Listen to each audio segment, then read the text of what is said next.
Clip number 263. اس clip میں آپ قرآن پاک کی سورہ مائدہ کی آیت نمبر 90 اور 91 کی تلاوت، ترجمہ اور تفسیر قرآن صراط الجنان سماعت فرمائیں گے. بسم اللہ الرحمن الرحیم. ترجمہ: اللہ کے نام سے شروع جو نہایت مہربان رحمت والا ہے.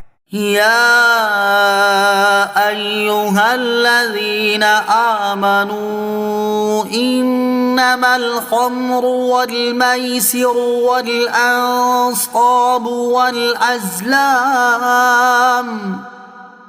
والازلام رجس من عمل الشیطان فاجتنبوه لعلکم تفلحون. ترجمہ: اے ایمان والو، شراب اور جوا اور بت اور قسمت معلوم کرنے کے تیر ناپاک شیطانی کام ہی ہیں، تو ان سے بچتے رہو تاکہ تم فلاح پاؤ. رجس من عمل الشیطان، ناپاک شیطانی کام ہیں.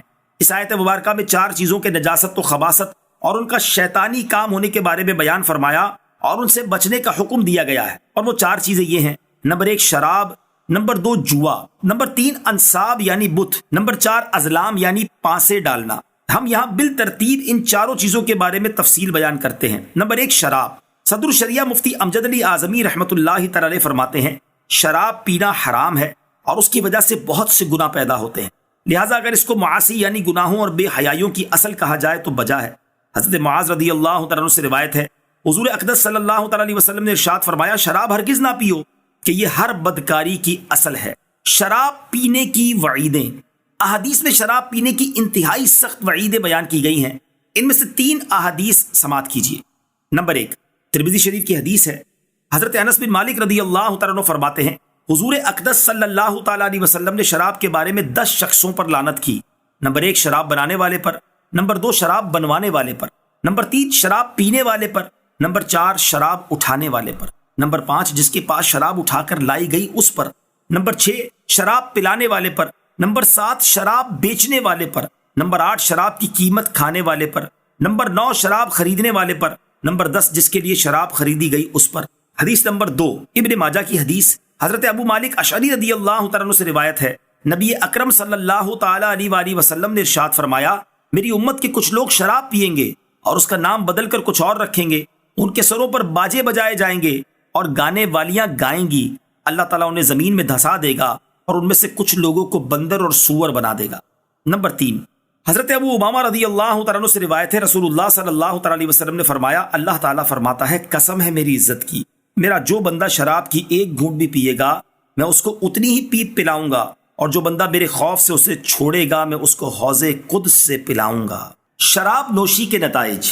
یہاں ہم شراب نوشی کے چند وہ نتائج ذکر کرتے ہیں جو پوری دنیا میں نظر آ رہے ہیں تاکہ مسلمان ان سے عبرت حاصل کریں اور جو مسلمان شراب نوشی میں مبتلا ہیں وہ اپنے اس برے عمل سے باز آ جائیں.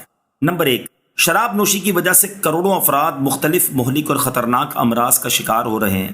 نمبر 2 لاکھوں افراد شراب نوشی کی وجہ سے ہلاک ہو رہے ہیں. نمبر 3 زیادہ تر سڑک حادثات شراب پی کر گاڑی چلانے کی وجہ سے ہو رہے ہیں. نمبر 4 ہزاروں افراد شرابیوں کے ہاتھوں بے قصور قتل و غارت گری کا نشانہ بن رہے ہیں. نمبر 5 لاکھوں عورتیں شرابی شوہروں کے ظلم و ستم کا نشانہ بنتی ہیں. نمبر 6 لاکھوں عورتیں شرابی مردوں کی طرف سے جنسی حملوں کا شکار ہو رہی ہیں. نمبر 7 والدین کی شراب نوشی کی وجہ سے زندگی کی توانائیوں سے عاری اور مختلف امراض میں مبتلا بچے پیدا ہو رہے ہیں. نمبر 8 لاکھوں بچے شرابی والدین کی وجہ سے یتیمی اور اسیری کی زندگی بسر کرنے پر مجبور ہیں. نمبر 9 شرابی شخص کے گھر والے اور اہل و عیال اس کی ہمدردی اور پیار و محبت سے محروم ہو رہے ہیں. نمبر 10 ان نقصانات کے علاوہ شراب کے اقتصادی نقصانات بھی بہت ہیں کہ اگر شراب کی خرید و فروخت اور امپورٹ ایکسپورٹ سے حاصل ہونے والی رقم اور ان اخراجات کا موازنہ کیا جائے جو شراب کے برے اثرات کی روک تھام پر ہوتے ہیں تو سب پر واضح ہو جائے گا کہ شراب سے حاصل ہونے والی آمدنی ان اخراجات کے مقابلے میں کچھ بھی نہیں جو اس کے برے نتائج کو دور کرنے پر ہو رہے ہیں.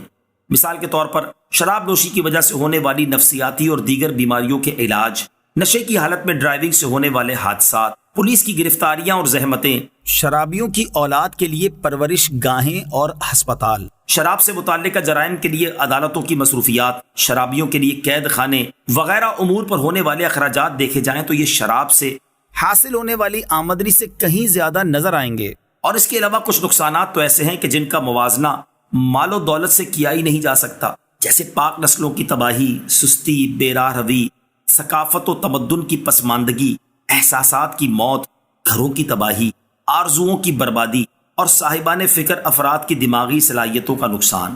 یہ وہ نقصانات ہیں جن کی تلافی روپے پیسے سے کسی صورت ممکن ہی نہیں۔ اللہ تعالیٰ مسلمانوں کو عقل سلیم اور ہدایت عطا فرمائے اور شراب نوشی کی آفت بد سے نجات عطا فرمائے۔ انما يريد الشيطان ان يوقع بينكم العداوة